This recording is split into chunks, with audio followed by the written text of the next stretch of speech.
નમસ્કાર, ગ્લોબલ એક્સપ્રેસમાં તમારું સ્વાગત છે. હું આપની સાથે ચેતન. આજના અમેરિકાના તારીખ 26 ફેબ્રુઆરી 2026ના મુખ્ય સમાચારોની વાત કરીશું. અમેરિકામાં રહો છો, અમેરિકાના રોજના ગુજરાતીમાં અપડેટ જાણવા માટે ગ્લોબલ એક્સપ્રેસને સબસ્ક્રાઇબ કરવાનું ભૂલતા નહીં.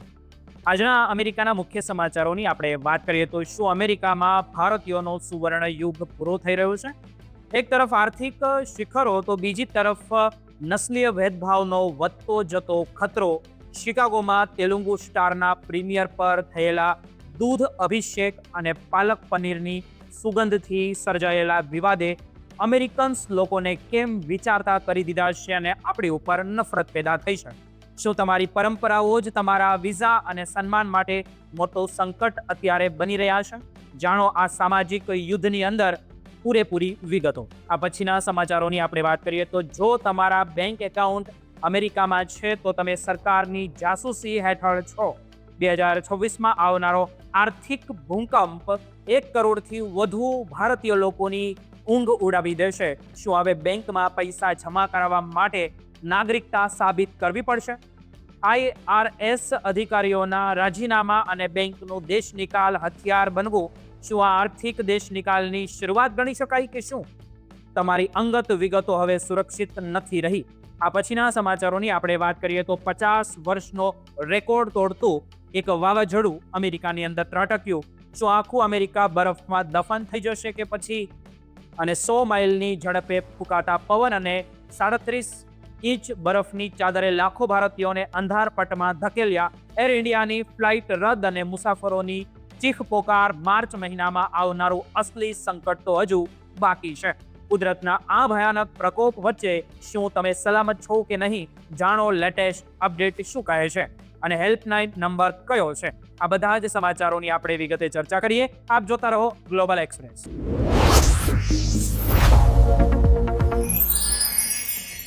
અમેરિકાની ધરતી પર ભારતીય સમુદાયે હંમેશા પોતાની મહેનત અને બુદ્ધિ પ્રતિભાથી એક અલગ જ સ્થાન બનાવ્યું છે.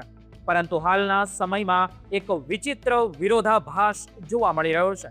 કાલે જ આપણે એક વિડીયો બનાવ્યો હતો, તેમાં કદાચ તમે જોયું હશે. એક તરફ ભારતીય આર્થિક અને રાજકીય રીતે શિખરો પર જે સર કરી રહ્યા છે તો બીજી તરફ તેમની સામાજિક મુશ્કેલીઓ અને નસ્લીય ભેદભાવની ઘટનાઓનો આપણે જોઈએ તો ચિંતાજનક વધારો થવા જઈ રહ્યો હોય એવું લાગી રહ્યું છે. દાયકાઓ સુધી ભારતીય ઇમિગ્રેટ્સને એક આદર્શ અને લઘુમતી તરીકે જોવામાં આવતા હતા, જેઓ શાંતિથી પોતાનું કામ કરતા અને અમેરિકન સમાજમાં ભળી પણ જતા હતા. પરંતુ હવે સ્થિતિ એકદમ બદલાઈ રહી છે. તાજેતરમાં બનેલી કેટલીક ઘટનાઓએ અમેરિકન નાગરિકોના દ્રષ્ટિકોણને એકદમ બદલી નાખ્યો છે અને હવે ભારતીય ફરીવાર એકવાર નકારાત્મક રીતે લાઇમલાઇટમાં આવ્યા છે. આ પરિવર્તન પાછળનું એક મોટું કારણ એ પણ માનવામાં આવે છે કે આપણી પોતાની કેટલીક પ્રવૃત્તિઓ અથવા તો વર્તન એવા હોય છે કે યજમાન દેશના સામાજિક માળખા સાથે ટકરાઈને ભૂતપૂર્વ ભૂમિકા ભજવતું હોય તેવું લાગે છે. ગુજરાતી અને ભારતીય મીડિયામાં પણ આ અંગે ચિંતા વ્યક્ત કરવામાં આવી રહી છે. ભારતની કેટલીક સાંસ્કૃતિક પરંપરાઓ જ્યારે કોઈ પણ સુધારા વગર સીધી જ અમેરિકાના જાહેર સ્થળો પર અમલમાં મૂકવામાં આવે છે, ત્યારે સ્થાનિક તત્વો તેને હથિયાર બનાવીને ભારતીય સમુદાયની છબી બગાડવાનો મોટો પ્રયાસ કરે છે. આ સાંસ્કૃતિક ઘર્ષણનું સૌથી મોટું અને દેખૂતું આપણે ઉદાહરણ ભારતીય ફિલ્મોના પ્રીમિયર વખતે જોવા મળે છે. ખાસ કરીને દક્ષિણ ભારતીય ફિલ્મ ઇન્ડસ્ટ્રીના સુપરસ્ટારની ફિલ્મો જ્યારે અમેરિકામાં રિલીઝ થાય છે ત્યારે ત્યાંના ચાહકો હોય છે તેમને ઉત્સાહ ખૂબ જ ઉમટી આવે છે, વધી જતો હોય છે. ઘણીવાર અમેરિકન કાયદો અને વ્યવસ્થાની મર્યાદાઓને ઓળંગી રહ્યો છે. વર્ષ 2026ની શરૂઆતમાં શિકાગોમાં તેલુગુ અભિનેતા અને રાજકારણી પવન કલ્યાણની ફિલ્મ ઓજીના પ્રીમિયરનો એક જૂનો વિડીયો વાયરલ થયો, જેમણે સોશિયલ મીડિયા પર ભારતીયો વિરુદ્ધ મોટી નફરત ફેલાવવાનું કામ કર્યું. આ વિડીયોમાં સેંકડો ચાહકો રસ્તા પર પવન કલ્યાણના ફોટા કટ આઉટ પર ગેલનો મોઢે દૂધ ચડાવવાનો એટલે કે અભિષેક કરતા જોવા મળ્યા હતા. રસ્તાઓ ઉપર એવી જ રીતે દૂધ વહેડાવવું, નાળિયેર ફોડવા અને થિયેટરના પાર્કિંગમાં ફટાકડા ફોડવા જેવી બાબતો અમેરિકન લોકો માટે સાંસ્કૃતિક અભિવ્યક્તિ નહીં પણ જાહેર સંપત્તિનું નુકસાન અને અરાજકતા સમાન હતી. સોશિયલ મીડિયા પ્લેટફોર્મ એક્સ પર લોકોએ આશ્ચર્યજનક વ્યક્ત કર્યું અને ટીકા પણ કરી કે શું આ આઈટી પ્રોફેશનલો છે જેઓ H-1B વિઝા પર અમેરિકા આવે છે?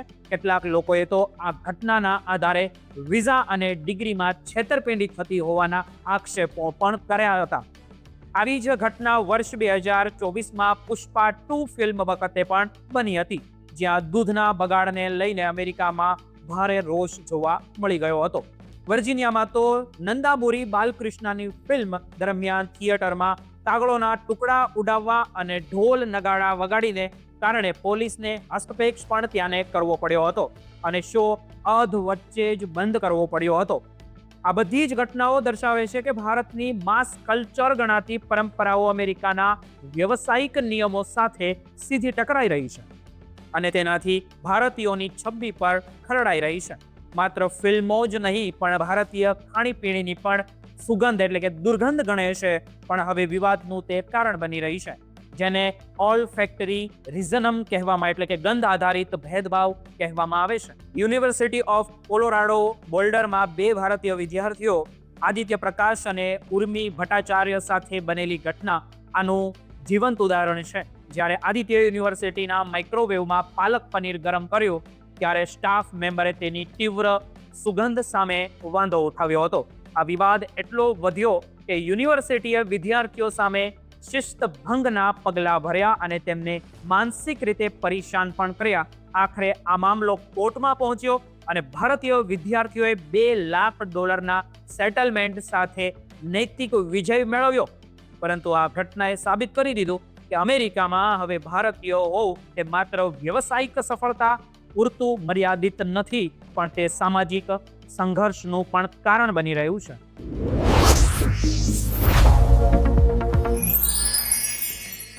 જો તમારું બેંક એકાઉન્ટ અમેરિકામાં છે, NRI છો, અમેરિકામાં રહો છો, તો ધ્યાનથી સાંભળજો. આ ખબર તમારા હોશ ઉડાવી દેશે. જો હવે તમારી અંગત નાણાકીય વિગતો સરકાર એટલે કે ટ્રમ્પ સરકારના જાસૂસી તંત્રોના હિસ્સામાં બની જશે. એક એવો સનસનીખેજ ખુલાસો થયો છે જે 1 કરોડથી વધુ ઇમિગ્રેટ્સ એટલે કે જે અમેરિકામાં વસતા લોકો પર તે હિસ્સા અને ઓળખ પર સીધો પ્રહાર કરવા જઈ રહ્યા છે. શું તમે આર્થિક દેશ નિકાલ માટે તૈયાર છો?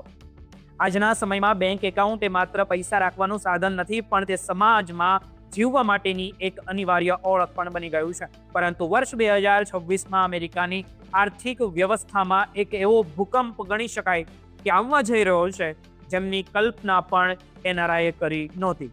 સંયુક્ત રાજ્ય અમેરિકાની બેન્કિંગ સિસ્ટમ જે અત્યાર સુધી ગોપનીયતા અને સુરક્ષાના પાયા પર ટકેલી હતી તે હવે ઇમિગ્રેશન એન્ફોર્સમેન્ટ એટલે કે દેશ નિકાલની પ્રક્રિયાનું હથિયાર બનવા જઈ રહી છે. ફેબ્રુઆરી 2026માં સામે આવેલી વિગતો મુજબ હવે બેંક ખાતા ધારકો માટે નાગરિકતાની ચકાસણી ફરજિયાત બનવાની તૈયારીઓ ચાલી રહી છે. આ એક એવો વળાંક ગણી શકાય કે જેણે 2001ના જે પેટ્રિયોટ એક્ટ પછી સૌથી મોટો ફેરફાર તરીકે જોવામાં આવે છે. અત્યારે આખા અમેરિકામાં વસતા દરેક ઇમિગ્રેન્ટ્સ, તેમાં અમેરિકન્સ હોય, ભારતીય હોય કે ગમે તે હોય, કોઈ પણ દેશથી આવ્યા હોય, તે બધા જ સમુદાયમાં ફફડાટ વાપી ગયો છે. ખાસ કરીને એવા લોકો જેમની પાસે કાયદેસરના દસ્તાવેજો નથી અથવા તો જેમના વિઝાની અવધિ પૂરી થઈ ગઈ છે, તેમને કડક ચેતવણી પણ આપવામાં આવી રહી છે. તમારા રોજિંદા બેંક વ્યવહારો હવે ફેડરલ એજન્સીઓની નજરમાં છે. વહીવટી તંત્ર દ્વારા નાણાકીય સંસ્થાઓ પર ભૂતપૂર્વ દબાણ કરવામાં પણ આવી રહ્યું છે જેથી તેઓ બિન દસ્તાવેજી નિવાસીઓની ઓળખ કરી શકે અને તેમનો પીછો પણ કરી શકે. એક સમય એ જે બેંક એકાઉન્ટ સ્થિરતાનું પ્રતીક હતું કે હવે ફેડરલ સત્તાવાળાઓ માટે એક જાસૂસી સાધન બની ગયું છે. વોલ સ્ટ્રીટ જર્નલ, CNN અને વોશિંગ્ટન પોસ્ટ જેવા મોટા મીડિયા હાઉસ દ્વારા એવો ઘટસ્ફોટ કરવામાં આવ્યો કે વ્હાઇટ હાઉસ બેંકને દરેક ગ્રાહકની નાગરિકતા તપાસવા માટે મજબૂર કરી રહ્યું છે. આ વ્યૂહરચનાનો મુખ્ય ઉદ્દેશ્ય અમેરિકન અર્થતંત્રમાં ગેરકાયદેસર રીતે રહેતા લોકોનો પ્રવેશ બંધ કરવાનો છે. સરકાર એવી યોજના બનાવી રહી છે કે જેમાં નવા અને જૂના તમામ ગ્રાહકોએ પોતાની નાગરિકતા સાબિત કરવી પડશે. આ માટે પાસપોર્ટ જેવા દસ્તાવેજો માંગવામાં આવશે જે અત્યાર સુધી ક્યારેય ફરજિયાત નહોતા. જોકે વ્હાઇટ હાઉસના પ્રવક્તા આ વાતોને અટકાળો ગણાવી રહ્યા છે કે પછી ખોટી ગણાવી રહ્યા છે, પરંતુ પડદા પાછળ ટ્રેઝરી વિભાગમાં આ અંગે ગંભીર મંથન પણ ચાલી રહ્યું છે. નાણામંત્રી સ્ટોક બેન્સેટના નેતૃત્વમાં ફાઇનાન્શિયલ ક્રાઇમ એન્ફોર્સમેન્ટ નેટવર્ક એટલે કે ફિનસેટ દ્વારા પણ કડક નિયમો લાગુ કરવામાં આવશે કે પછી તૈયારીઓ થઈ રહી છે. આ યોજનાને કારણે સરકારી તંત્ર પણ ભારે વિરોધમાં જોવા મળી રહ્યા છે. IRS જેવા વિભાગોમાંથી ઉચ્ચ અધિકારીઓએ રાજીનામા આપ્યા છે કારણ કે તેઓ ટેક્સ ભરનારાઓની ખાનગી વિગતો ઇમિગ્રેશન એજન્સીઓ સાથે શેર કરવા માંગતા પણ નથી. કાર્યવાહી IRS કમિશનર મેલાની ક્રાઉઝે પણ આ નીતિના વિરોધમાં પદ ત્યાગ કર્યો છે. બેન્કિંગ ક્ષેત્રના નિષ્ણાંતો આ પ્રસ્તાવને એક દુઃસ્વપ્ન ગણાવી રહ્યા છે. તેઓનું કહેવું છે કે બેંકોને દેશ નિકાલ કરનારી ફોર્સ તરીકે વાપરવી તે અત્યંત જોખમી ગણી શકાય. ઓપરેશનલ દ્રષ્ટિએ જોઈએ તો આ કામ લગભગ અશક્ય છે કારણ કે અમેરિકાની અડધી વસ્તી પાસે પાસપોર્ટ જ નથી. જો બેંકો લાખો ગ્રાહકો પાસે આવા દસ્તાવેજો માંગશે તો મોટો હોબાળો મચી શકે છે. માત્ર ઇમિગ્રેટ્સ જ નહીં પણ અમેરિકાના મૂળ નાગરિકોએ પણ પોતાની નાગરિકતા સાબિત કરવા માટે લાઇનમાં ઊભું રહેવું પડશે, જે રાજકીય રીતે સરકાર માટે ભારે પડી શકે. અત્યારે સુધીના આપણે આમ જોઈએ તો નિયમો બેંકો માત્ર ગ્રાહકની ઓળખ અને સરનામું તપાસતી હતી, જે ડ્રાઇવિંગ લાયસન્સ દ્વારા થઈ જતું હતું. પરંતુ હવે ઓળખને બદલે સ્ટેટસ એટલે કે તમે દેશમાં રહેવા માટે હકદાર છો કે નહીં તેની તપાસ થશે. આ માટે જાન્યુઆરી 2026માં કેટલાક જૂના કાયદાઓ પણ પાછા ખેંચી લેવામાં આવ્યા છે, જે ધિરાણકર્તાઓને ઇમિગ્રેશન સ્ટેટસ ધ્યાનમાં લેતા અટકાવ્યા હતા.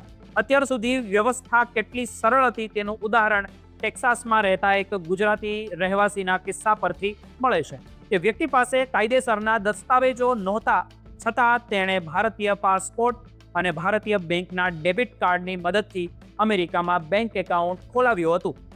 આ સરળતાને કારણે જ લાખો લોકો રોકડ વ્યવહાર છોડીને મુખ્ય અર્થતંત્રમાં જોડાઈ શક્યા હતા. પરંતુ નવા નિયમો આ રસ્તો હંમેશા માટે બંધ કરી દેશે, જેમના કારણે આ લોકોને ફરીથી રોકડ પર નિર્ભર રહેવું પડશે અને સમાજમાં ગેરકાયદેસર પ્રવૃત્તિઓ કરનાર લોકોનો ભોગ બનવું પડશે. નાણાકીય બહિષ્કારને કારણે આ લોકો ઇલેક્ટ્રોનિક પેમેન્ટ કે પછી સર્વિસીસને નકારી નહીં શકે કે પછી તેમને વધુ અસુરક્ષિત પણ બનાવશે તેવું લાગી રહ્યું છે. આ સ્થિતિ માનવ તસ્કરી કરનારા ગુનેગારો માટે આશીર્વાદ સમાન પણ બની શકે, કારણ કે જ્યારે કોઈ વ્યક્તિ પાસે પોતાનું બેંક એકાઉન્ટ નથી હોતું ત્યારે તે અન્ય પર નિર્ભર બની જાય છે અને શોષણનો શિકાર પણ બનવા લાગે છે.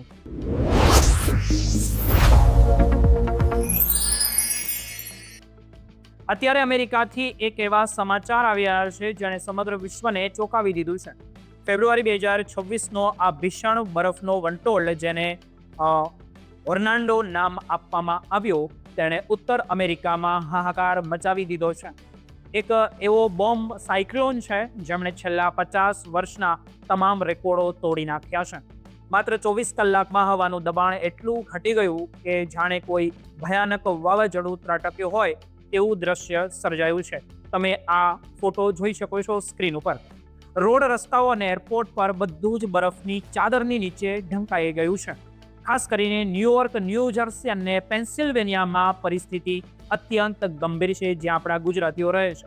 અહીં પવનની ગતિ કલાકોના 100 માઇલ સુધી પહોંચી ગઈ હતી, જેમના કારણે વીજળી ગુલ થઈ ગઈ હતી અને લાખો લોકો અંધકાર પટમાં પણ જીવવા મજબૂર બન્યા છે.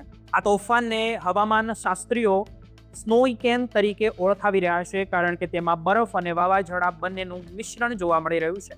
ન્યુયોર્કના સેન્ટ્રલ પાર્કમાં 19 ઇંચ અને રોહોડ આઇલેન્ડમાં પ્રોવિડન્ટનો રેકોર્ડ બ્રેક 37 ઇંચથી વધુ બરફ પડ્યો છે. આટલો બરફ છેલ્લા 1978માં જોવા મળ્યો હતો. પવનની ગતિ કલાકના 98 માઇલ સુધી પહોંચી જતા અનેક મકાનો અને વીજળીના થાંભલાઓ ધરાશાયી થઈ ગયા.